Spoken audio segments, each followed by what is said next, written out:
Hello friends, from today onwards we are starting the various video for the purpose of tax audit.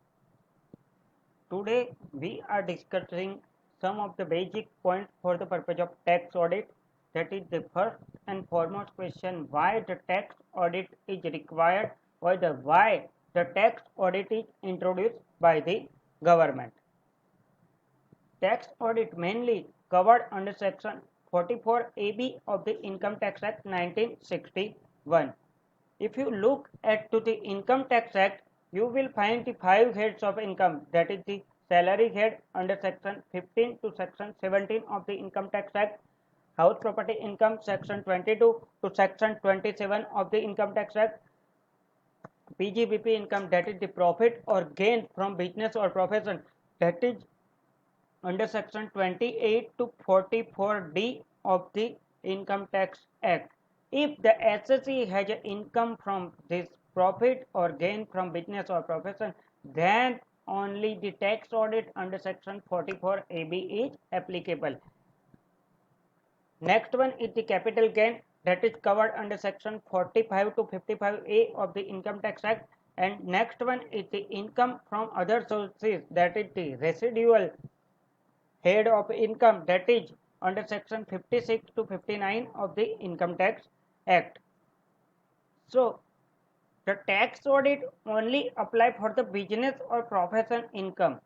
So tax audit does not apply to the salary income, house property income, capital gain income, or income from other sources. However, if you look out the form number 3CD, that is the statement of particular, which need to be verified by the taxpayer, then you will find certain sections relating to the capital gain. Same, for example, section number 50C et extra, which the auditor need to verify in a form number 3CD. However, the tax audit is only required for the assessee who is having the business or profession income, and it falls under the criteria covered by Section 44AB. Next one is the what is the meaning of a business or a profession or a vocation. So for the purpose of a business, the personal skill is not required. For example, shopkeeper. If the shopkeeper had started the shop and he is a turnover of rupees 5 crore, or then here the personal skill is not required. He can employ more than one person for the purpose of doing his business. His personal attendance as well as the person's skill is not required. So in a business there is no requirement of a personal skill. However, in case of a profession, personal skill is required. Example, the doctor, advocate, teachers, etc. So here without doctor or advocate the professor can't be run. So for the purpose of profession the personal skill is required. However, for the purpose of business, personal skill is not required. What is the difference between vocation as well as the profession? So in a profession, the degree is required.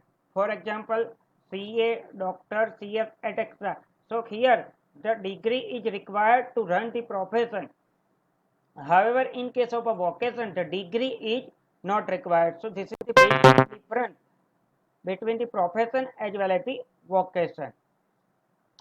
If the income from PGBP, then and then only the tax audit under Section 44AB is applied. If there is no income from PGBP, that is the profit or gain from business or profession, then a tax audit is not applicable. Now the question may arise, why the tax audit? What is the requirement of the tax audit?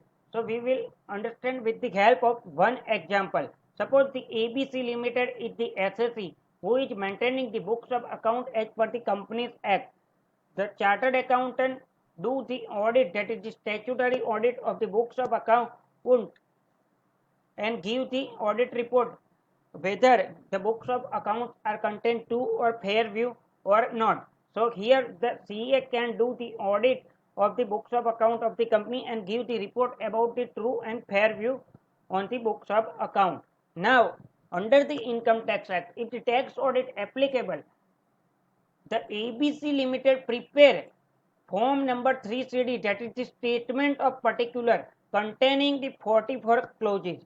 So here the SSE is preparing the form number 3CD, which are having the 44 clause, and a CA, that is the tax auditor, needs to verify it, that is the true and correct. In a general scenario, the CA is only preparing the form number 3CD as well as the verifying the same. However, the liability to prepare the form number 3CD is always lies with the SSE. CA only need to verify that the statement contained in a form number 3CD are true and correct. So remember here that under the audit report of the Companies Act, true and fair view is written. However, in a form number 3CD, the CA must have to verify that it's true and correct. So correct, what do you mean by correct? So correct means 100% correct. It cannot be a reasonable clause.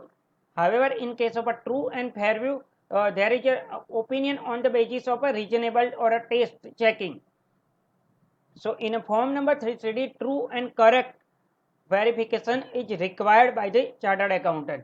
Now, suppose AO want to check whether such ABC Limited had follow all the provision of the profit or gain from a business or profession of the Income Tax Act.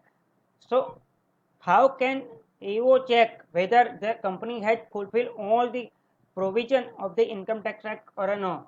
So the India is our big country. There are many SSE or many person having a business income or a turnover more than 1 crore or a 5 crore or a 2 crore, etc. So for the assessing officer, it is not possible to check each and every person's the books of account. Further, the assessing officer does not have a requisite skill to understand the technicality of the books of account. So the tax audit is required. So the government has prepared the form number 3CD, so the AO can get the ready reckoner information which is required for the purpose of assessment by the assessing officer.